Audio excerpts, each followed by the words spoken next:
ನಮಸ್ಕಾರ.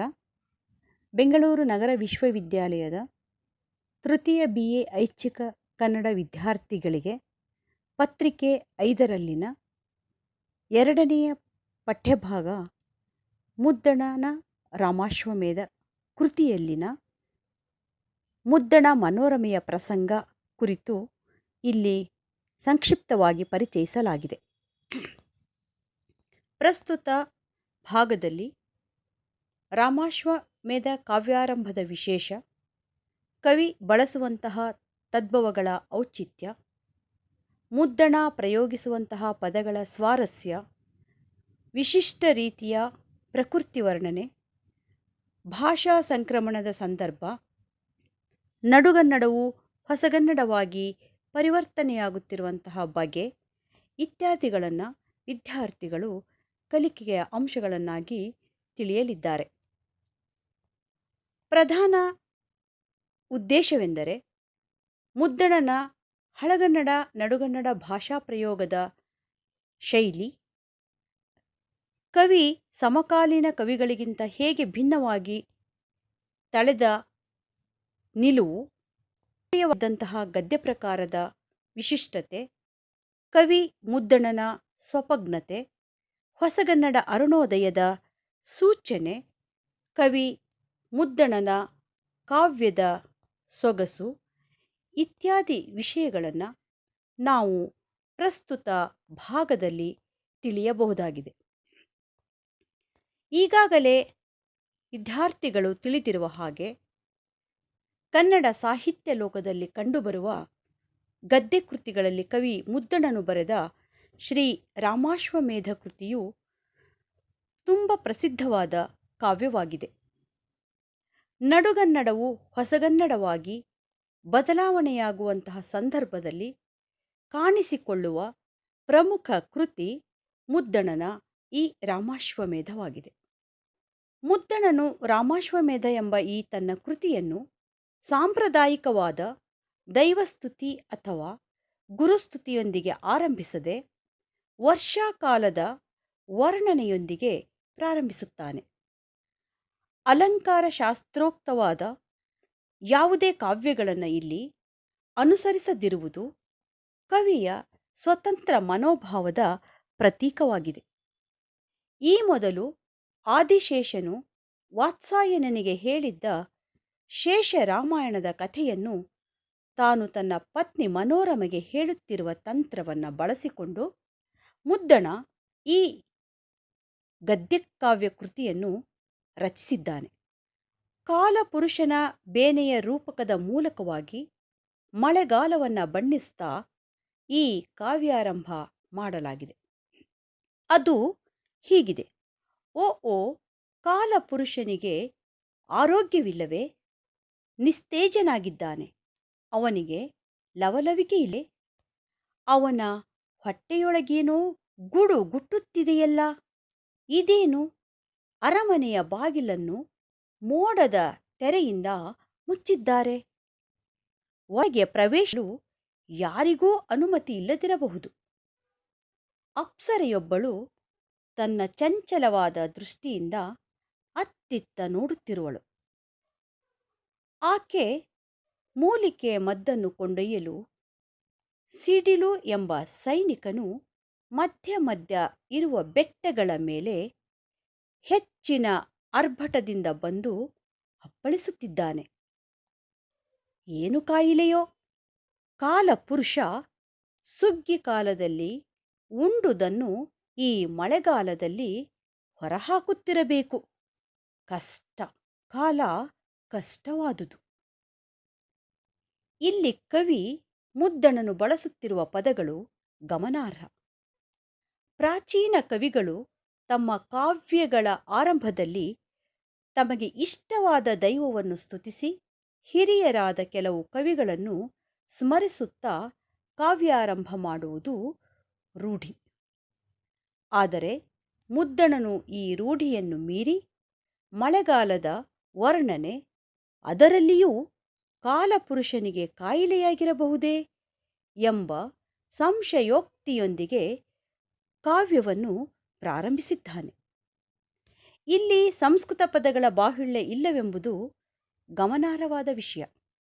ಕವಿಯು ಸಂಸ್ಕೃತ ಪದಗಳನ್ನು ಮಿತವಾಗಿ ಹಿತವಾಗಿ ಬಳಸಿಕೊಳ್ಳುತ್ತಲೇ ಅಚ್ಚಗನ್ನಡ ಪದಗಳು ಹಾಗೂ ತದ್ಭವಗಳನ್ನು ಹೆಚ್ಚಾಗಿ ಪ್ರಯೋಗಿಸುತ್ತಾನೆ. ಮುಗಿಲ್ದೆರೆ, ಬಾನ್ನಿಳೆ, ಸಿಡಿಲಾಳ್ ಇವೇ ಮೊದಲಾದ ಶಬ್ದಗಳ ಬಳಕೆಯಲ್ಲಿರುವ ಆತನ ಸ್ವೋಪಜ್ಞತೆ ಮೆಚ್ಚತಕ್ಕದ್ದು. ಹಾಗೆಯೇ ಮರ್ದು, ಕಟ್ಟುಬ್ಬರ, ಕಾರ್ ಮೊದಲಾದ ಪದಗಳನ್ನು ಗಮನಿಸಿದರೆ ಕವಿಯ ಕನ್ನಡ ಪ್ರೇಮವು ತಿಳಿಯದೇ ಇರಲಾರದು. ಇವೆಲ್ಲವನ್ನು ಗಮನಿಸುತ್ತಲೇ ಹೊಸಗನ್ನಡ ಸಾಹಿತ್ಯಾರಂಭ ಕಾಲದ ಸಂದರ್ಭದಲ್ಲಿ ಮುದ್ದಣನು ಬೇರೆಲ್ಲ ಕವಿಗಳಿಗಿಂತ ಭಿನ್ನನೆಂಬುದನ್ನು ನಾವು ಗ್ರಹಿಸಲೇಬೇಕು. ಅನುವಾದ ಕೃತಿಗಳೇ, ಅದರಲ್ಲೂ ಕಾದಂಬರಿ ಕವಿತೆಗಳೇ ಹೆಚ್ಚು ಹೆಚ್ಚು ಅನುವಾದಗೊಳ್ಳುತ್ತಿದ್ದ ಆ ಸಂದರ್ಭದಲ್ಲಿ ಸೃಜನಶೀಲ ಕಾವ್ಯಗಳನ್ನು ರಚಿಸಿದ ಮುದ್ದಣನನ್ನು ಹೊಸಗನ್ನಡ ಅರುಣೋದಯದ ಮುಂಗೋಳಿ ಎಂದು ಕರೆದಿರುವುದು ಸರಿಯಾಗಿಯೇ ಇದೆ ಎನಿಸುತ್ತದೆ. ಈ ಗದ್ಯ ಭಾಗದಲ್ಲಿ ಮುಂದುವರಿಯುತ್ತಾ ಕವಿ ಮುದ್ದಣನು ಹೀಗೆ ಹೇಳುತ್ತಾನೆ. ಎಲೆಲೆ ಗಂಡು ನವಿಲೆ, ಅದೇನು ಇಷ್ಟೊಂದು ಸಂತಸದಲ್ಲಿದ್ದೀಯ? ನಿನಗೂ ಆ ಕಾಲಪುರುಷನಿಗೂ ಅಷ್ಟೊಂದು ದ್ವೇಷವೇ? ಅತಿ ತಾಪವನ್ನುಂಟು ಮಾಡುವ ಬೇಸಿಗೆಯಲ್ಲಿ ದೂರ ದೂರ ಹೋಗದೆ ನಿನಗೆ ತೊಂದರೆ ಕೊಟ್ಟೆನೆಂದು ಅವನನ್ನು ದ್ವೇಷಿಸುವೆಯಾ? ಛೀಚಿ, ಇತರರು ಕಷ್ಟದಲ್ಲಿರುವಾಗ ನೀನು ಅತ್ಯಾನಂದ ಪಡಬೇಡ. ನಿನ್ನ ಸೊಕ್ಕನ್ನು ಬಿಟ್ಟು ನಿನ್ನ ಜಾಗಕ್ಕೆ ಹೋಗು. ಹೋಗು. ಏನು, ನನ್ನ ಮಾತನ್ನು ಅಲಕ್ಷಿಸುವೆಯಾ? ಮತ್ತೆ ಸಂಜೆ ಸಮಯದ ಸೂರ್ಯನಂತೆ ಉಬ್ಬುವಿಯಾ? ಇದಕ್ಕೆ ನಿನಗೆ ನಿನ್ನ ಪಕ್ಷಿ ಜಾತಿಯಲ್ಲಿ ನೆಲದ ಮೇಲೇ ಇರುವ ದುಸ್ಥಿತಿ ಉಂಟಾಗಿದೆ ಎಂದು ವಿವರಿಸಿದ್ದಾನೆ. ಕವಿ ಮುದ್ದಣನು ಈ ಭಾಗದಲ್ಲಿ ಬೇರೆಯವರು ಕಷ್ಟದಲ್ಲಿರುವಾಗ ಇತರರು ಸಹಾಯ ಮಾಡಬೇಕೇ ಹೊರತು ಅವರ ಕಷ್ಟವನ್ನು ಕಂಡು ಸಂತೋಷ ಪಡಬಾರದು. ಅಂಥವರು ಬೇರೆಯವರ ನಿಂದನೆಗೆ ಒಳಗಾಗಿ ಬಿಡುತ್ತಾರೆ. ಅಷ್ಟೇ ಅಲ್ಲ, ಅಂಥವರು ಕೀಳು ಮಟ್ಟದ ಜನರೆನಿಸುತ್ತಾರೆಯೇ ವಿನಃ ದೊಡ್ಡವರೆನಿಸುವುದಿಲ್ಲ, ಸುಸಂಸ್ಕೃತರೂ ಎನಿಸುವುದಿಲ್ಲ ಎಂಬುದನ್ನು ಅತ್ಯಂತ ಸೂಚ್ಯವಾಗಿ ತಿಳಿಸಿದ್ದಾನೆ. ಮಳೆಯ ಮುನ್ಸೂಚನೆ ಕಂಡಾಗ ನವಿಲುಗಳು ನಲಿಯುವುದು ನಿಸರ್ಗದ ನಿಯಮ.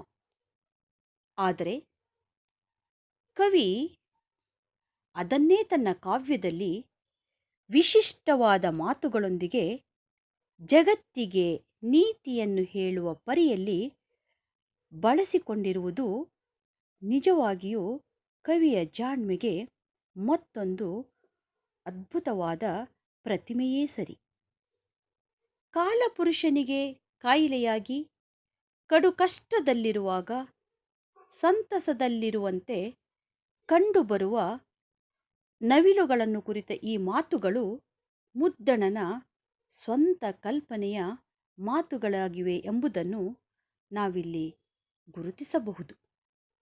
ಅಷ್ಟೇ ಅಲ್ಲ, ಪಕ್ಷಿಗಳು ಮೇಲೆ ಮೇಲೆ ಹಾರುವಂತೆ ವಿಶಿಷ್ಟವಾದ ಪಕ್ಷಿಯಾದ ನವಿಲು ಮಾತ್ರ ಮೇಲೆ ಹಾರಲಾರದೆಂಬುದನ್ನು ಕವಿ ವಿಜಾತಿ ಮತ್ತು ನೆಲದ ಮೇಲೆ ಮಾತ್ರ ಇರುವೆ ಎಂಬರ್ಥದಲ್ಲಿ ಅಧೋಗತಿ ಎಂಬ ಪದಗಳನ್ನು ಶ್ಲೇಷಾರ್ಥದಲ್ಲಿ ಬಳಸಿದ್ದಾನೆ. ಒಂದೇ ಶಬ್ದರೂಪವು ಬೇರೆ ಬೇರೆ ಅರ್ಥಗಳನ್ನು ಸ್ಫುರಿಸುತ್ತಿದ್ದರೆ ಅದನ್ನು ನಾವು ಅಲಂಕಾರದಲ್ಲಿ ಶ್ಲೇಷಾಲಂಕಾರ ಎನ್ನುತ್ತೇವೆ. ನಾನಾರ್ಥ ಸಂಶಯ ಶ್ಲೇಷ ವರ್ಣ್ಯ ವರ್ಣೋ ಭಯಾತ್ಮಕಂ ಎಂಬುದನ್ನು ನಾವಿಲ್ಲಿ ಸ್ಮರಿಸಬಹುದು. ಇದೊಂದು ಅರ್ಥಾಲಂಕಾರವಾಗಿದ್ದು, ಕವಿಗಳು ತಮ್ಮ ಕಾವ್ಯಗಳ ಸೊಗಸಿಗಾಗಿ ಅಲ್ಲಲ್ಲಿ ಇಂತಹ ಅಲಂಕಾರಗಳನ್ನು ಬಳಸಿ ಕಾವ್ಯಕ್ಕೆ ಮೆರುಗನ್ನು ಉಂಟು ಮಾಡುತ್ತಾರೆ. ಹಾಗೆಯೇ ಕವಿ ಮುದ್ದಣನೂ ಕೂಡ ಈ ಅದ್ಭುತವಾಗಿರುವ ವರ್ಣನೆಯನ್ನು ಮಾಡಿದ್ದಾನೆಂದರೆ ಇಲ್ಲಿ ಅತಿಶಯವೆನಿಸದು.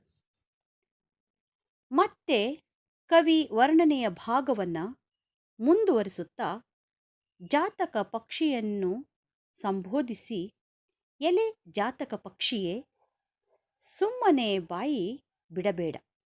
ಈ ಭೂಮಿಯಲ್ಲಿ ನಿನ್ನ ಹಾಗೆ ಇತರರ ಸಂಕಷ್ಟದಲ್ಲಿ ಮರುಕ ಹೊಂದಿರುವವರು ಯಾರಿದ್ದಾರೆ? ಸುಮ್ಮನೆ ದುಃಖ ಪಡಬೇಡ. ಯಾರು ತಾನೇ ಏನು ಮಾಡಬಲ್ಲರು? ಕರ್ಮ ಪುರುಷನಿಗೆ ಗರ್ವ ಮತ್ತು ಅವಮಾನ ಎಂದು ಎರಡು ಕಣ್ಣುಗಳಲ್ಲವೇ? ಆ ಕಡೆ ಹೋಗಬೇಕೆನ್ನುವೆಯಾ? ಆಕಾಶವೆಂಬ ಅರಮನೆಯ ಬಾಗಿಲನ್ನು ಯಾರೂ ಪ್ರವೇಶಿಸುವಂತಿಲ್ಲ ಎಂದು ಡಂಗುರ ಸಾರಿದ್ದಾರೆ. ಆದುದರಿಂದ ಈಗ ಹೋಗುವುದು ಸಾಧುವಲ್ಲ. ನಿನ್ನಾಣೆ, ಕೆಲವೇ ದಿನಗಳಲ್ಲಿ ಕಾಲ ಪುರುಷನಿಗೆ ಗುಣವಾಗುತ್ತದೆ, ಅಂದರೆ ಮಳೆಗಾಲ ಮುಗಿಯುತ್ತದೆ ಎಂಬ ಅರ್ಥದಲ್ಲಿ ಎಂದು ಜೋಯಿಸರು ಹೇಳಿದ್ದಾರೆ. ಆದುದರಿಂದ ನೀನು ಧೈರ್ಯಗುಂದಬೇಡ. ನಿನ್ನ ಜಾಗಕ್ಕೆ ನೀನು ಹೋಗಿಬಿಡು. ನಿನ್ನ ಪಯಣ ಸುಖಕರವಾಗಲಿ ಎಂದು ಹೇಳುತ್ತಾನೆ. ಇಲ್ಲಿ ಕವಿಯು ಕವಿ ಸಮಯವಾದ ಚಾತಕ ಪಕ್ಷಿಯ ವಿಚಾರ ತರುತ್ತಾನೆ. ನೇರವಾಗಿ ಮುಗಿಲಿನಿಂದ ಸುರಿಯುವ ಮಳೆಯ ನೀರನ್ನು ಮಾತ್ರ ಕುಡಿದು ಬದುಕುತ್ತದೆ ಎನ್ನಲಾದ ಈ ಚಾತಕ ಪಕ್ಷಿಯು ಸದಾ ಬಾಯಿ ತೆರೆದುಕೊಂಡು ಮುಗಿಲತ್ತ ನೋಡುತ್ತಿರುವುದೆಂಬುದು ಕವಿಗಳ ಕಲ್ಪನೆ. ಆದ್ದರಿಂದಲೇ ಮುದ್ದಣ ಬಾಯಿ ತೆರೆದು ಆಗಸದತ್ತ ನೋಡುತ್ತಿರುವ ಚಾತಕ ಪಕ್ಷಿಯನ್ನು ಕಾಲಪುರುಷನಿಗೆ ಕಾಯಿಲೆಯಾಗಿರುವುದರಿಂದ ಸಂಕಟ ಪಡುತ್ತಿರುವ ಚಾತಕವೆಂದು ತಿಳಿಸುತ್ತಾ, ನಿನ್ನಂತೆ ಬೇರೆಯವರ ಕಷ್ಟಕ್ಕೆ ಮರುಗುವವರು ಯಾರಿದ್ದಾರೆ ಎಂದು ಕೇಳುತ್ತಾನೆ. ಹಾಗೂ ಅದಕ್ಕೆ ಸಮಾಧಾನ ಹೇಳಿ ಒಳಿತು ಬಯಸುತ್ತಾನೆ. ಮಾವಿನ ಮರದ ತಳಿರ ತಿಂದು ಮಧುರವಾದ ಕಂಠದಿಂದ ಕುಹು ಕುಹು ಎಂದು ಕೂಗುವ ಕೋಗಿಲೆ ಮಳೆಗಾಲದಲ್ಲಿ ಮೌನವಾಗಿರುತ್ತದೆಯಲ್ಲವೇ? ಅದನ್ನು ಬಳಸಿಕೊಂಡ ಕವಿ ಮುದ್ದಣ ಈ ವರ್ಷಾಕಾಲದ ವರ್ಣನೆಯ ಭಾಗದಲ್ಲಿ, ಎಲೆ ಕೋಗಿಲೆಯೇ, ನೀನು ಕೂಗು. ಈ ಮಾವಿನ ಮರದ ತೆಳ್ಳಗಿನ ರೆಂಬೆಯ ಮೇಲೆ ಕುಳಿತು ಮೌನವಾಗಿರುವೆ. ನಿನ್ನ ಕಣ್ಣುಗಳದೇಕೆ ಕಾಂತಿಹೀನವಾಗಿ ಕೆಂಪಾಗಿವೆ? ಏಕೆ ಅಚ್ಚರಿ ಪಡುತ್ತಿರುವೆ? ಅರೆಬರೆಯಾಗಿ ಏನು ಹೇಳುತ್ತಿರುವೆ? ಮಾಮರದ ಚಿಗುರು ಇಲ್ಲವೆನ್ನುವೆಯಾ? ಅಥವಾ ಕಾಲಪುರುಷನು ರೋಗಿಯಾಗಿ ಚಟುವಟಿಕೆ ಇಲ್ಲದವನಾಗಿದ್ದಾನೆ ಎಂದು ಹೇಳುತ್ತಿರುವೆಯೋ? ಹಾಗೆಂದು ನಿನಗೆ ಯಾರು ಹೇಳಿದರು? ಇದನ್ನು ತಿಳಿದೂ ಸೋಮಾರಿಯಾಗಿರುವುದು ಒಳ್ಳೆಯದೇ? ನಿನ್ನ ಈ ರೀತಿಯನ್ನು ಚೆನ್ನಾಗಿ ಯೋಚಿಸು, ನಡೆ ನಡೆ ಎಂದು ವರ್ಣಿಸಿದ್ದಾನೆ. ಈ ಕಡೆ ನೋಡು, ಗಿಳಿ ಅಂದರೆ ತಾಮ್ರತುಂಡ ಏನೋ ಗೊಣಗುತ್ತಿದೆ. ಅದೇನು ಕೇಳುತ್ತೇನೆ? ಎಲೆ ಪಂಡಿತ ಪಕ್ಷಿಯೇ, ನಿನಗೆ ಈ ಹೆಸರನ್ನು ಕೊಟ್ಟವರಾರು? ವಸಂತ ಮಾಸವೇನು? ನೀನು ನಿಜವಾಗೀ ಪಂಡಿತನಾದರೆ ಈ ನೀರಿನ ಜಾಡ್ಯಕ್ಕೆ ಮದ್ದೇನು ಹೇಳು? ಏನು ಮಾವಿನ ಹಣ್ಣೇ? ನೇರಿಲೆಯ ಹಣ್ಣೇ? ಪ್ರತಿಯಾಗಿ ಮಾತನಾಡದೆ ಏಕೆ ಮುಖ ತಿರುಗಿಸಿದೆ? ಹೆಮ್ಮೆಯ ದರ್ಪದಿಂದ ಗರ್ವಿತನಾಗಿರುವೆಯಾ? ಇರಲಿ, ಪ್ರೀತಿಸಿದವರನ್ನು ಪ್ರೀತಿಸದೆ, ಯೋಗ್ಯರಾದವರಲ್ಲಿ ಸರಿಯಾದ ರೀತಿ ನಡೆದುಕೊಳ್ಳದೆ, ಮಾತನಾಡಿಸಿದವರೊಡನೆ ಸರಿಯಾಗಿ ಮಾತನಾಡದೆ ಇರುವ ಕಾರಣ ನಿನಗೆ ವನವಾಸವಾಗಲಿ. ಲೋಕದ ಜನರ ಕೈಗೆ ಸಿಕ್ಕಿದರೆ ನಿನಗೆ ಸೆರೆಮನೆ ವಾಸ ಉಂಟಾಗಲಿ. ಹಾಗೆಯೇ ಪಂಜರದೊಳಗೆ ಅಥವಾ ಬೆಕ್ಕಿನ ಬಾಯಿಗೆ ಸಿಕ್ಕಿಯೋ ನಿನಗೆ ಸಾವು ಬರಲಿ. ಇದು ನನ್ನ ಶಾಪ. ನಿನಗೆ ಪೊಳ್ಳು ಪರಾಕ್ರಮವನ್ನಿತ್ತ ಆ ವಸಂತನಿಗೂ ಧಿಕ್ಕಾರ. ಈ ಕಡೆ ಶಕುನದ ಹಕ್ಕಿ ನುಡಿಯುತ್ತಿದೆ. 1 2 3 ಭದ್ರ ಶುಭ ಮಂಗಳ. ಹೀ ನೋವು ವಾಸಿಯಾಗುತ್ತದೆ, ಇದಕ್ಕೆ ಸಂದೇಹವೇನಿಲ್ಲ. ಪಡುಗಡೆಯಲ್ಲಿ ಅದೇನೋ ಹೊಗೆ.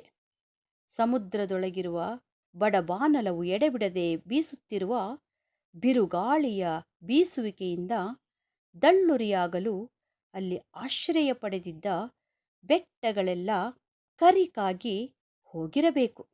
ಓ ಅಲ್ಲ, ತಪ್ಪು ತಿಳಿದೆ. ಅದು ಹೊಗೆಯಲ್ಲ, ನನಗೋ ಹುಚ್ಚು. ನೀರಿನಲ್ಲಿ ಬೆಂಕಿ ಉರಿಯುತ್ತದೆಯೇ?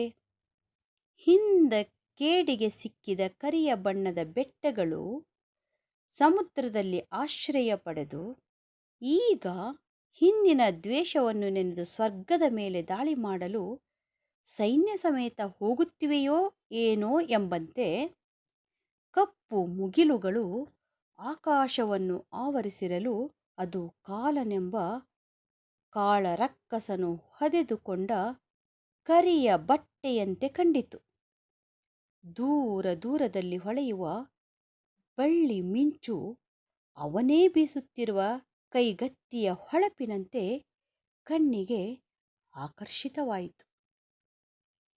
ದೇವೇಂದ್ರನ ದೊಡ್ಡ ಆನೆಗಳ ಸಮೂಹವು ಬೇಸಗೆಯ ತಾಪಕ್ಕೆ ಆಯಾಸಗೊಂಡು ಬಾಯಾರಿಕೆ ಹೊಂದಿ ಸಮುದ್ರದ ನೀರನ್ನು ನೋಡಿ ಗುಂಪಾಗಿ ಬಂದು ನಿಂತು ಮನಸ್ಸಿನಲ್ಲಿ ತೃಪ್ತಿಯಾಗುವವರೆಗೂ ನೀರಿನಲ್ಲಿ ಹೊರಳಾಡಿ ಹೊಟ್ಟೆ ತಂಪಾಗುವವರೆಗೂ ಹೀರಿ ಬಲವಾಗಿ ಹೋಗುವಾಗ ನಿರಾಳವಾಗಿ ಕೀಳಿಟ್ಟು ಮದಿಸಿ ಮೇಲೆದ್ದ ಉದ್ದವಾದ ಕೊಂಬು ಪ್ರಕಾಶಿಸುತ್ತಿರಲು ಸೊಂಡಿಲಿನಲ್ಲಿ ತುಂಬಿಕೊಂಡ ನೀರನ್ನು ಫೂ ಎಂದು ಹೊರಕ್ಕೆ ಉಗುಳುತ್ತಿವೆಯೇ ಎಂಬ ಹಾಗೆ ಜೋರಾದ ಮಳೆ ಸುರಿಯುತ್ತಿರಲು ನೋಡುವವರಿಗೆ ಮಳೆಗಾಲವು ಅಂದವಾಗಿತ್ತು.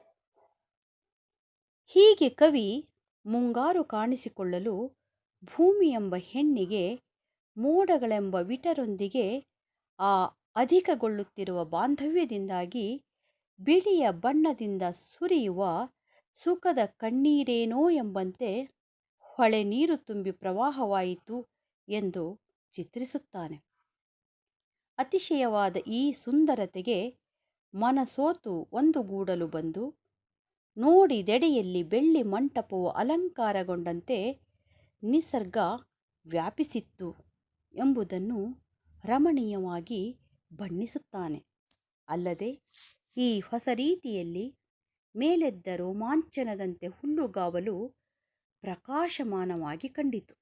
ಇಗೋ ಗುಡುಗನ್ನೇ ಕೋಪಗೊಂಡ ಸಿಂಹದ ಆರ್ಭಟವೆಂದು ಭಾವಿಸಿ ಹೆದರಿಕೊಂಡು ಓಡಿ ಕರಿ ಮಡುವಿನ ಗುಂಡಿಯಲ್ಲಿ ಅವಿತುಕೊಳ್ಳುವಂತೆ ಜಲಕ್ರೀಡಾಸಕ್ತ ಸಲಗವು ಮುಂದಿದ್ದು ಆನೆಯ ಮರಿಯು ಹಿಂದೆ ಬರಲು ಹೆಣ್ಣಾನೆ ಪಕ್ಕದಲ್ಲಿರಲು ಗುಂಪಾಗಿ ಹೋಗಿ ನೀರು ಇರುವ ಸ್ಥಳವನ್ನು ಪ್ರವೇಶಿಸುವ ಆನೆಗಳ ಸಮೂಹದಿಂದಲೂ ಹಸುರಾದ ಎಳೆಯ ಹುಲ್ಲನ್ನು ಮೇದು ಮದಿಸಿ ಅರಚುತ್ತಾ ಮುಂಗಾಲಿನಿಂದ ನೆಲವನ್ನು ಕೆರೆದು ಮಣ್ಣನ್ನು ಮೇಲಕ್ಕೆಸೆದು ಹೆಮ್ಮರವನ್ನು ನೋಡಿ ಮುನ್ನುಗ್ಗಿ ಆಯಾಸಗೊಂಡು ಎಮ್ಮೆಯೊಂದು ಮಲಗಿದಾಗ ತಾನೂ ಮಲಗಿ ಮೆಲುಕು ಹಾಕುತ್ತಿರುವ ಯಮನ ನಗರಿಯ ಕೋಣವನ್ನೂ ಮೀರಿಸುವ ಕಾಡು ಕೋಣಗಳ ಗುಂಪಿನಿಂದಲೂ ಮಳೆ ಸೋನೆಯನ್ನು ಸಹಿಸಲಾರದೆ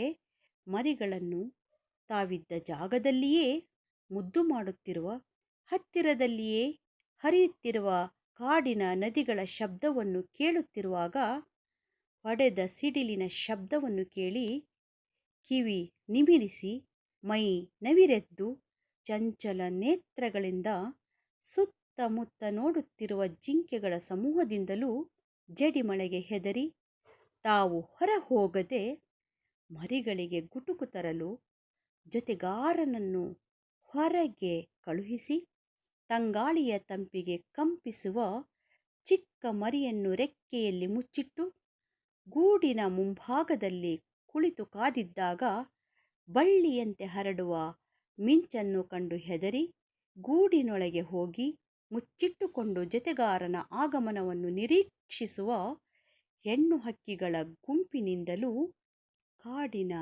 ಒಳಪ್ರದೇಶವು ಮನೋಹರವಾಯಿತು.